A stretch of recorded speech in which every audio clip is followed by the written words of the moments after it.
How's it going everyone, Rosalind here. So back when the original SMT5 released, I made a video going over the extremely powerful healing demon Idun. Part of what made her so good was not just her strength, but how early you were able to gain access to her.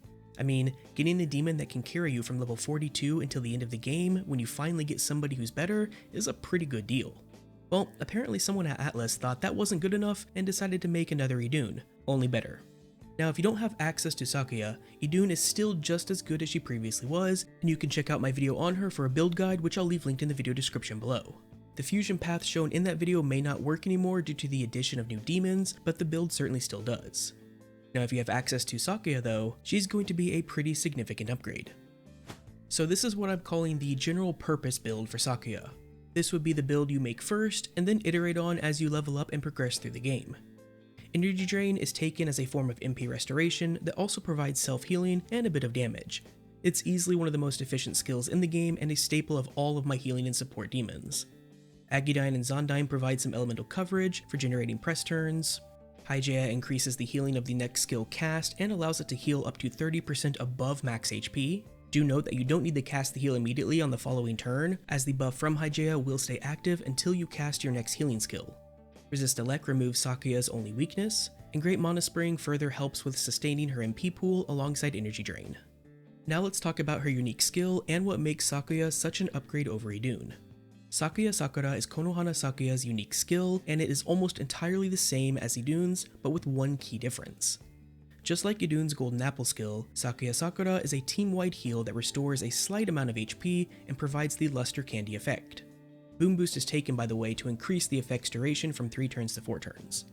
The major difference between Golden Apple and Sakuya Sakura though is that in addition to the HP heal and Luster Candy effect, Sakuya Sakura also slightly heals MP for all allies.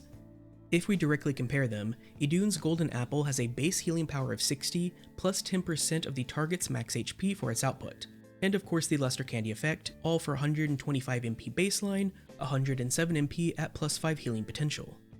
In contrast, Konohana Sakuya's Sakuya Sakura has a base healing power of 50 plus 10% of the target's max HP for its output, so slightly less than Idun, but it also restores MP at a rate of 10 base power plus 2% of max MP. And of course it has the Luster Candy effect and the same 125 MP cost baseline, 107 MP at plus 5 healing potential. However, there is one more critical component we need to look at, and that is Sakuya's innate skill, Oath of Plenteousness. This skill states that when all stats are raised, greatly increases the amount of HP or MP restored by users' healing skills.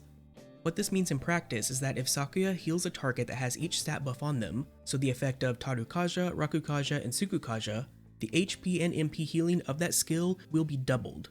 This is a mighty convenient and strong innate skill for her, given that Luster Candy is built into her main healing skill. And it's the combination of that MP heal added to her Sakuya Sakura plus the innate skill that really push her above Idun. However, she does have one more advantage that is most apparent if we take a look at an in-game version of her. So here is my current in-game build for Sakuya, and we'll talk about the skill changes in a moment, but I first want to draw attention to her stats, as this is the other advantage that she has over Idun. Both her vitality and luck are unusually high for a healer, especially one that you can get so early in a playthrough. By comparison, Idun's vitality and luck are both quite a bit lower, making her far more susceptible to incoming attacks. Now obviously this can be overcome with incense items, but until you are on Godborn, those are a precious commodity. Anyways, let's talk about the skill changes made for the in-game build. As you can see, Aegidyne, Zondyne, and Boom Boost have all been dropped, and in their place are Null Dark, Null Light, and Enduring Soul. Enduring Soul is for super bosses and preparation for Godborn, and is all around just a really solid passive skill to have. As for Null Dark and Null Light, there really isn't any reason for those two in particular over other Null passives, she just happened to learn them naturally from the Demon Haunt conversations on my playthrough. So if you wanted to swap one of them to Null Fizz, for example, that would be a fine choice. Now you're probably wondering why I dropped what I did.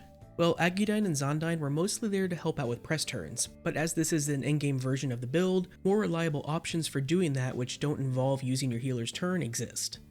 As for Boom Boost, it's great early on where you can go 3+ turns without needing to heal, but late game bosses and super bosses can very easily put you into situations in which you are healing more often than once every 3 to 4 turns, making Boom Boost kind of a wasted stat.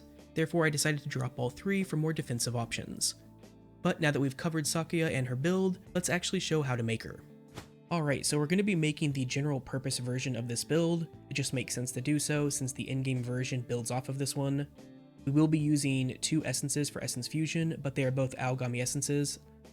For the rest of it, we're going to need a Jiuke, Oyamatsumi, Kelpie. Kelpie does need to be level 33 to learn Resist Elec, and then Mermaid. So for step 1, we're going to fuse Mermaid with Kelpie to make a Kukurihime. And make sure we're passing down Resist Elec.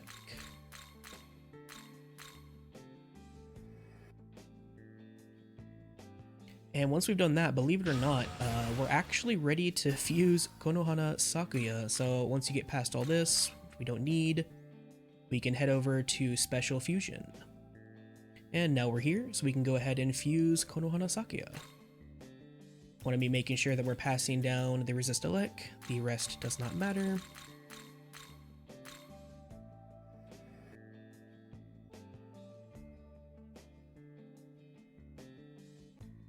Alright, now that that is done, we're going to go jump over to the Essence Fusion to grab the 2 skills we need from Aogami Essences.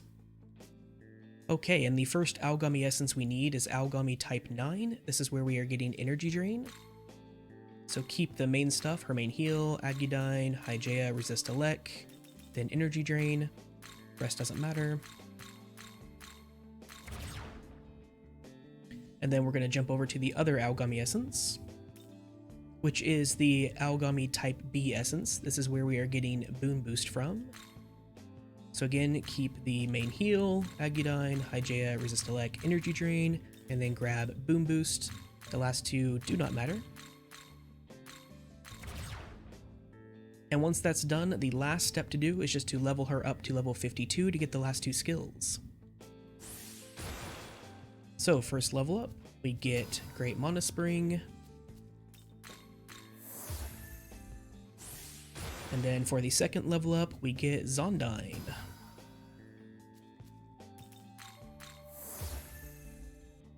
And then that is the completed build for the general purpose version. Like I said, this is how you build off of this for the late game version, so you can stick with this up until you start getting the other passives like the Null Elec and any other nulls you may want, and get to the point where you can start replacing Agidyne, Zondyne, and Boom Boost, but this will get you pretty much up until the end game at least. And that will do it for this guide to Konohana Sakuya and Shin Megami Tensei V Vengeance. If you found this video helpful and informative, please be sure to leave a like and consider subscribing to the channel if you haven't already. Also, if you have any questions about SMT5 or any other game that I cover, feel free to hit me up over on Twitch at twitch.tv/RoslinGaming or my Discord server, both of which are linked in the video description below. Until next time, take care.